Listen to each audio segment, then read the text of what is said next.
Alright, ladies and gentlemen, welcome back to another video. I'm Dave, aka Thrashdog.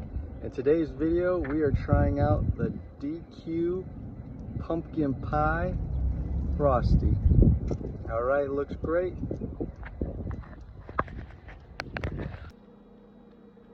Alright, ladies and gentlemen, what you just saw was me attempting to make a video featuring Dairy Queen's Pumpkin Pie Blizzard. Alright, so here's the dealio with that. The Blizzard was actually amazing. The flavor was really good. It did actually taste like somebody just took a piece of pumpkin pie, broke it up into pieces and put it in some vanilla ice cream.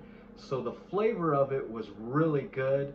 Unfortunately, the downside was by the time I went to make the video, it had melted all over the place.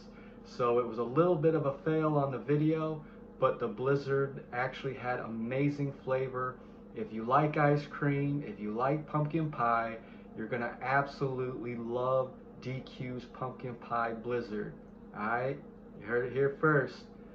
I'm Dave, aka Thrashdog. Thanks for watching. Peace.